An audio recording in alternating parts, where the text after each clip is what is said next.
नमस्कार, आप देख रहे हैं टोटल टीवी। मैं हूं सौरभ जौहरी। हमारी खास पेशकश में आपका स्वागत है। हरियाणा विधानसभा चुनाव के लिए बीजेपी की तैयारियां जोरों शोरों से चल रही हैं। जाटों में नाराजगी के बाद पार्टी ओबीसी फैक्टर के साथ दलित वोटर्स को साधने में जुट गई है। हरियाणा विधानसभा का किला फतेह करने के लिए बीजेपी के दिग्गज कोई कोर कसर नहीं छोड़ना चाहते और शायद यही वजह है कि हरियाणा बीजेपी के अध्यक्ष मोहनलाल बडौली और हरियाणा के सीएम नायब सैनी अलग अलग विधानसभाओं में 28 जुलाई से प्रवास कार्यक्रम का आगाज करने जा रहे हैं। उधर बीजेपी ने अनुसूचित जाति मोर्चे को भी एक्टिव कर दिया है। मोर्चे के पदाधिकारियों और दलित नेताओं, विधायकों और सांसदों की खास तौर पर ड्यूटी भी लगाई गई। ऐसे में सवाल ये कि क्या बीजेपी नेताओं के प्रवास से पार्टी के पक्ष में माहौल बनेगा? क्या एंटी इनकम्बेंसी कम होगी? वोटर्स के मन में क्या बीजेपी को लेकर विश्वास जागेगा? क्या इसका फायदा आगामी विधानसभा चुनाव में बीजेपी को होगा? ये बड़े सवाल हैं।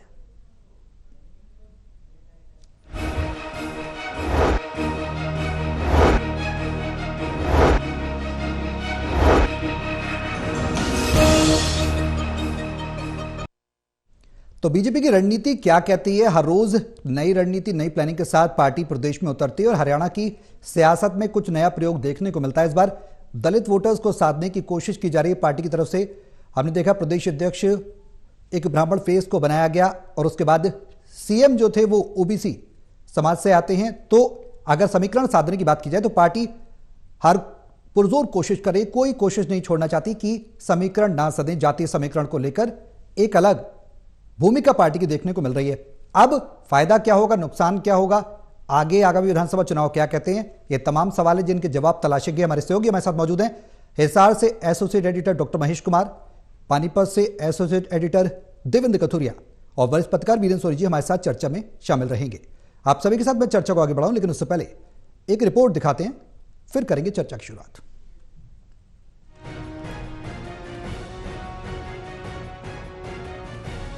हरियाणा में बीजेपी के अध्यक्ष बनने के बाद मोहनलाल बडौली खासे उत्साहित नजर आ रहे हैं। मोहनलाल बडौली हरियाणा विधानसभा चुनाव को देखते हुए अभी से तैयारियों में जुट गए हैं। बीजेपी के प्रदेश अध्यक्ष मोहनलाल बडौली 28 जुलाई से प्रदेशवासियों के बीच विधानसभा स्तर पर जाकर प्रवास करेंगे। इस दौरान प्रदेश हरियाणा में पिछले 10 सालों में राज्य और केंद्र सरकार द्वारा शुरू की गई विकास योजनाओं की जानकारी लोगों तक पहुँचाएंगे। प्रदेश का अध्यक्ष बनने के बाद मोहनलाल बडौली पार्टी कार्यकर्ताओं, नेताओं और विधायकों और सांसदों को साथ लेकर हरियाणा में तीसरी बार बीजेपी की सरकार बनाने का दावा कर रहे हैं। उनका कहना है कि वो हरियाणा में तीसरी बार बीजेपी की सरकार बनाने के लिए सभी को साथ लेकर चलेंगे और सबके साथ मिलकर राज्य की उपलब्धियां प्रदेश की जनता तक पहुंचाने की कोशिश करेंगे। भारतीय जनता पार्टी का लाखों कार्यकर्ता हरियाणा प्रदेश में 2 बार सरकार हमारी रही है और तीसरी बार भी हरियाणा प्रदेश में भारतीय जनता पार्टी की स्पष्ट बहुमत की सरकार बने, इस प्रकार से सभी कार्यकर्ताओं को साथ लेकर, सभी नेताओं को साथ लेकर और जनता का उसमें सहयोगी बनते हुए भारतीय जनता पार्टी की सरकार की 10 वर्षों की इतनी उपलब्धियां हैं कि लोग जिससे संतुष्ट हैं उनको बताने का काम करेंगे और तीसरी बार भारतीय जनता पार्टी की सरकार हरियाणा प्रदेश में बने, इस बात का आशीर्वाद जनता जनार्दन से लेंगे। 28 जुलाई से हरियाणा में विधानसभा स्तर पर शुरू होने जा रहे बीजेपी नेताओं के प्रवास कार्यक्रम में हरियाणा के मुख्यमंत्री नायब सिंह सैनी 2 अगस्त से शिरकत करेंगे। नायब सैनी प्रदेश में ऐसी वोट साधने का कोई मौका नहीं छोड़ते, यहाँ तक कि वो सरकार द्वारा ऐसे समाज के लिए किए जा रहे कार्यों की जानकारी भी देना नहीं भूलते। हमने प्रदेश में सबसे बड़ा पहला काम व्यवस्था परिवर्तन का किया है।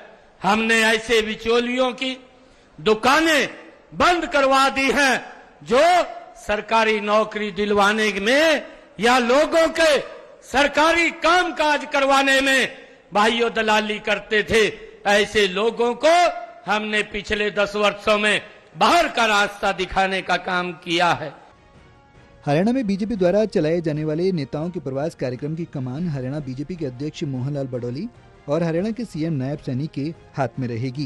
ये दोनों हरियाणा की 90 विधानसभा सीटों में अपने स्तर पर अलग अलग प्रवास करके क्षेत्र की जनता के साथ संपर्क साधने का प्रयास करेंगे। इतना ही नहीं, बीजेपी ने अपने प्रवास कार्यक्रम में सभी विधायकों, पार्टी नेताओं, पार्टी कार्यकर्ताओं के साथ ही अपने राज्य के एससी सेल को सक्रिय रहने का निर्देश दिया। बीजेपी अनुसूचित जाति मोर्चा के पदाधिकारी और सदस्य अपने अपने स्तर पर जाकर राज्य के एससी समाज से संपर्क स्थापित कर सरकार की ओर से एससी समाज के लिए उठाए जा रहे कदमों, उनके लिए सरकार की ओर से चलाई जा रही विकास योजनाओं की जानकारी देंगे। Haryana bureau, total TV.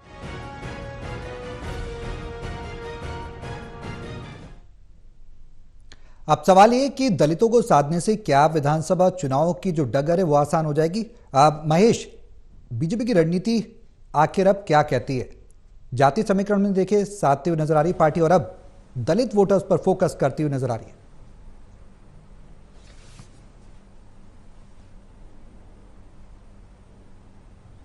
देखिए, लोकसभा चुनाव के दौरान भारतीय जनता पार्टी के लिए परिस्थिति स्पष्ट हो चुकी थी कि 5 किलो राशन से यहां अनुसूचित जाति के लोग भारतीय जनता पार्टी की तरफ नहीं झुक रहे हैं, तो बहुत कुछ ज्यादा करने की जरूरत पड़ेगी। और यही वजह है कि जो स्थिति के स्पष्ट होने के साथ ही अब अनुसूचित जाति के लोगों को अपने साथ जोड़ने में भारतीय जनता पार्टी ज्यादा मेहनत करती हुई नजर आ रही है। ज्यादा पॉलिसीज जो है अनुसूचित जाति के लोगों के समर्थन में, उनके फायदे के लिए बनाने की कोशिश की जा रही है।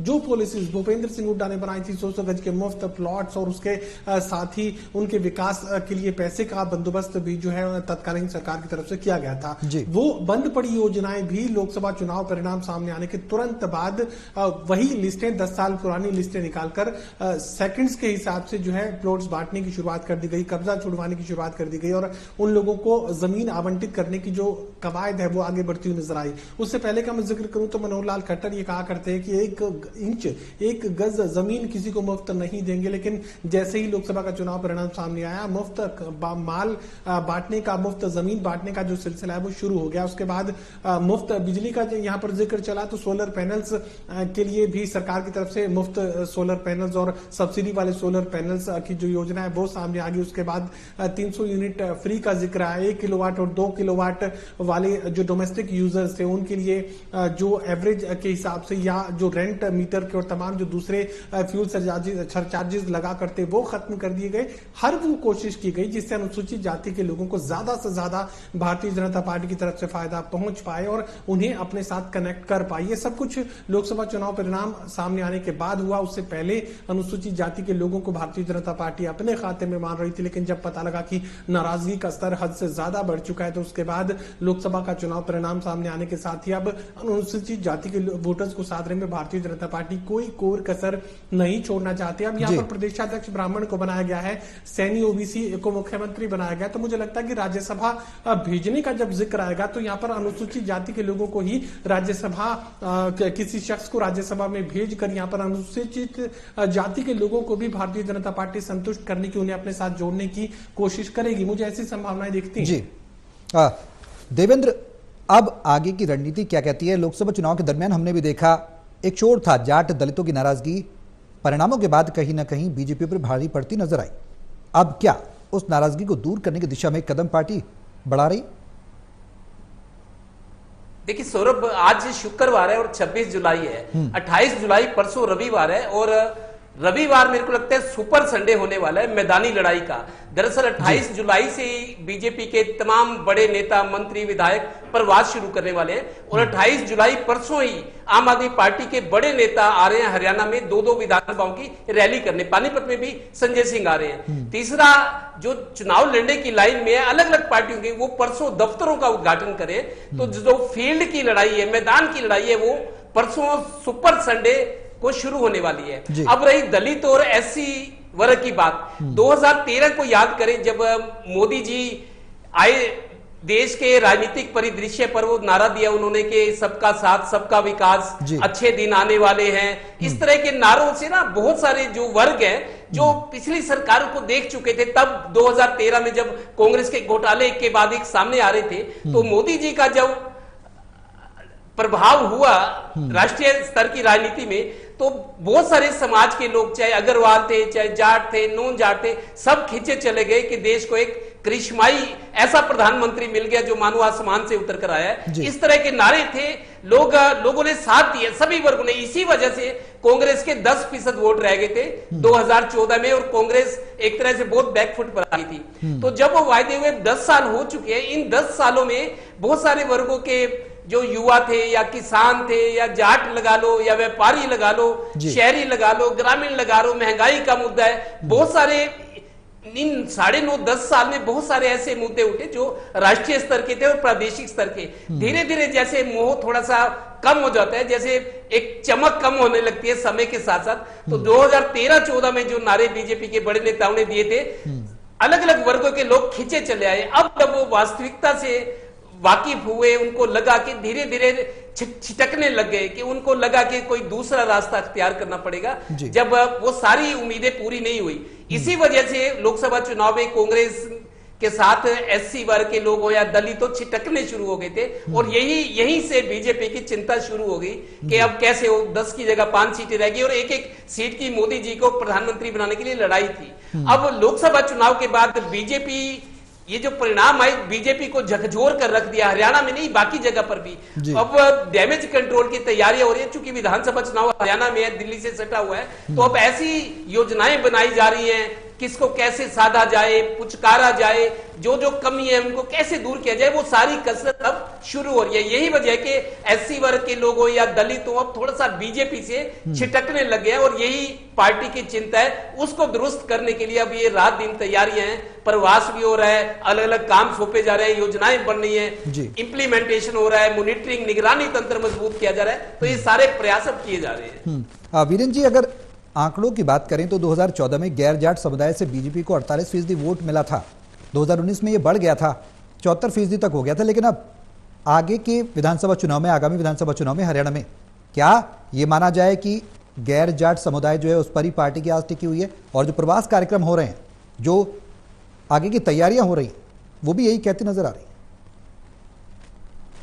देखिए, 2014 में चुनाव का मुद्दा बना था जाट बनाम गैर जाट जी, और अब 2019 के अंदर जो है, जो उसके अंदर 2019 में जाट और गैर जाट का मुद्दा था। और अब जो जाकर ये देखिए, अब स्थिति ये बनी है कि अब ओबीसी चेहरे पर जो है चुनाव लड़ा जा रहा है। अब मुद्दा बदल गया है। तो हाँ, ये देखिए, अनुसूचित जातियों में जो भारतीय जनता पार्टी का जो ग्राफ है, वो उसमें कमी आई है। उसमें कमी आने का कारण क्या है कि भारतीय जनता पार्टी के लोग कहते हैं कि कांग्रेस ने ऐसा प्रचार कर दिया कि भारतीय जनता पार्टी जो है आरक्षण समाप्त करने जा रही है, इसका ये प्रभाव हुआ। इसलिए जो दोनों लोकसभा की आरक्षित सीटें थी वो भारतीय जनता पार्टी नहीं जीत पाई। लेकिन ये बात भी है कि यहाँ जनसंपर्क और जनसंवाद में भी कमी आई। भारतीय जनता पार्टी के शासनकाल के अंदर जो लोगों से संवाद होना चाहिए था, जो उनको महत्व मिलना चाहिए था, वो महत्व नहीं मिला। देखिए, अब कृष्ण बेदी जी को जो है प्रदेश भारतीय जनता पार्टी का महासचिव बनाया गया, तो उनके बारे में संगठन में कहा जाता है, जीत गए तो मंत्री, हार गए तो महामंत्री। तो मतलब एक जो है कि नए नेतृत्व को पैदा नहीं किया गया। इस समाज के अंदर जो आत्मविश्वास पैदा करना चाहिए था, वो पार्टी अपना ऐसा आत्मविश्वास भी पैदा नहीं कर पाई और नए लोगों को नहीं जोड़ पाई। और भारतीय जनता पार्टी में एक बात, सिद्धांत को लेकर भी सवाल उठते हैं। अब किरण चौधरी ने जो है वो भारतीय जनता पार्टी में आई हैं, लेकिन क्या वो विधायक रहते हुए, मतलब अभी भी उनको पता है कि दल बदल कानून लागू होता है? किरण चौधरी को पता है कि वो कांग्रेस छोड़कर भारतीय जनता पार्टी में आ गई, लेकिन विधायक बनी हुई है। तो इसलिए चौधरी, ऐसे ही रंजीत सिंह को देख लीजिएगा, वो अब गैर विधायक होते हुए मंत्री बने हुए हैं। अब 4 महीने का कार्यकाल उनका हो चुका, 2 महीने बाद तो उनको जाना पड़ेगा। लेकिन क्या नैतिकता के आधार पर वो उनको मंत्री पद बने रहने पर उचित है क्या, जबकि वो लोकसभा चुनाव हार चुके हैं? लेकिन ये तो है कि 6 महीने तक तो कोई भी मंत्री बन सकता है। लेकिन ये स्थिति जो बनी हुई है, एक सिद्धांत की राजनीति जो होनी चाहिए, इसका दूसरे वर्गों पर भी प्रभाव पड़ रहा है कि अगर किरण चौधरी जो है वो नैतिकता के आधार पर इस्तीफा नहीं दे सकती, तो कम से कम ना चौधरी रंजीत सिंह देते हैं, तो भारतीय जनता पार्टी जो राजनीतिक शुचिता की बात करती है, उसका असर दूसरे दलों में भी, दूसरे समाज के दूसरे वर्गों में भी जाता है कि भारतीय जनता पार्टी जो एक सिद्धांत के रूप में जानी जाती थी, उसमें कहीं ना कहीं छिटक गई है। बिल्कुल वीरेंद्र जी, और जो तैयारियां पार्टी की देखने को मिल रही हैं, 8 दलित सम्मेलन अब तक किए जा चुके हैं और आगे भी प्लानिंग है, प्रपोज्ड है कि तैयारियां हैं, सम्मेलन किए जाएंगे। रेवाड़ी पानीपत की तैयारियां भी कर ली गई हैं। ऐसे में सवाल ये कि जो मैराथन तैयारियां हैं उसमें जो समीकरण है, अगर उसकी हम बात करें तो वो कितना पार्टी के पक्ष में माहौल बनता नजर आएगा? इन सम्मेलनों का कितना असर पड़ेगा? प्रवास कार्यक्रम होंगे, बड़े बड़े दिग्गज पहुंचेंगे, पार्टी के नेतृत्व करते नजर आएंगे, पार्टी को कितना फायदा नजर आएगा? देखिए, पार्टी ऐसे प्रयास करती है, उससे वातावरण बनता है, इसमें कोई दो राय नहीं है। देखिए, पार्टी ने पहले दुष्यंत गौतम जो दिल्ली के हैं, उनको हरियाणा से राज्यसभा में भेजा, तो उसका क्या लाभ मिला पार्टी को? दुष्यंत गौतम हरियाणा में भी प्रवास करते रहे, पार्टी को क्या लाभ मिला? उसका कोई आधार बना नहीं पाए। तो ये जो स्थिति है कि पार्टी योजनाबद्ध ढंग से इस विषय में काम नहीं कर रही। और अब ये देखिए, अब जो है कृष्ण पवार को राज्यसभा में भेजा गया, अब जो दोस्त अब जो राज्यसभा का जो एक सीट रिक्त हुई है दीपेंद्र हुड्डा के इस्तीफे के कारण, तो उसमें भारतीय जनता पार्टी अब जो भी है दलित समुदाय से, जो बंतो कटारिया भी चुनाव हार गई और सुनीता दुग्गल भी जो है उनको टिकट नहीं दिया गया, क्या भारतीय जनता पार्टी उनको राज्यसभा में भेजने का, एक किसी महिला को और वो भी दलित समाज से भेजने का कोई ऐसा प्रयास करेगी? ये तो समय बताएगा। लेकिन पार्टी का ये दलित समाज को भी ऐसा लगना चाहिए कि उनके समाज को भी पार्टी महत्व देती है, उनके समाज की भी सरकार में उतनी ही भागीदारी है और निर्णायक जो उनके होते हैं उनके अंदर भी उनके पार्टी के नेताओं की पूछ होती है। तो देखिए सत्य प्रकाश जरावता है, सबसे गरीब विधायक है, उनको क्या पार्टी ने महत्व दिया? तो ये कई कारण हैं जो समाज के अंदर भी जिसकी प्रतिक्रिया होती है कि पार्टी में दूसरे ऐसे लोगों का बोलबाला हो गया जो दलित समाज के अंदर उनकी जो एक महत्व मिलना चाहिए था उनको उतना महत्व नहीं मिल रहा। बिल्कुल। महेश, जो अगर समीकरणों के फैक्टर की बात करें तो हरियाणा में जाट समाज की आबादी 22%, दलित समुदाय की आबादी तकरीबन 21%, यानी कि एक बड़ी निर्णायक भूमिका में रहती हैं दोनों आबादियां।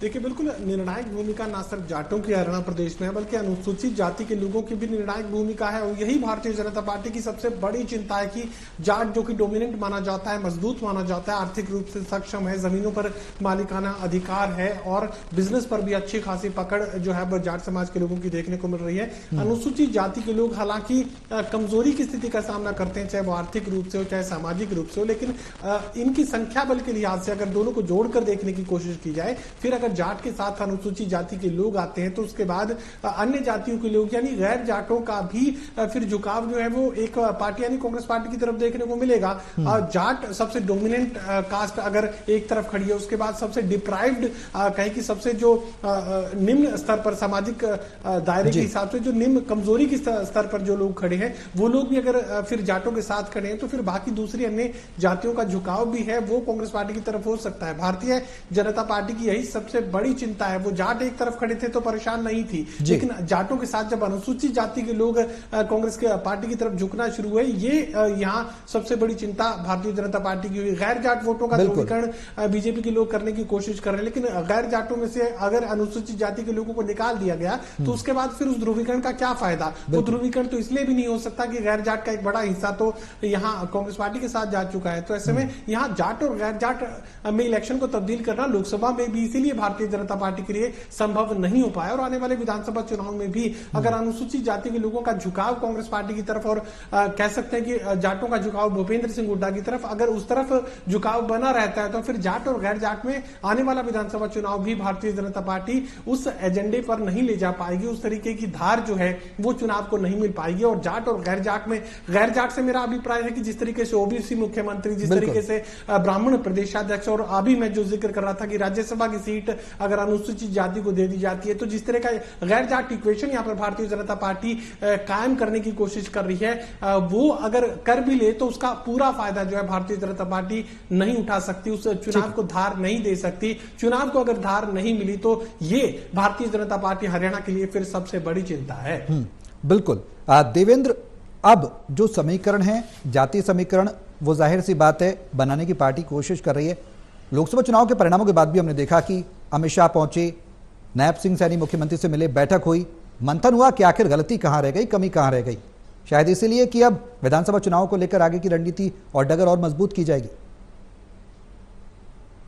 देखिए सौरभ, मेरी समझ और मेरा अनुभव ये कहता है अगर राय बनने में या बनाने में समय लगता है तो राय को बदलने में भी समय लगता है।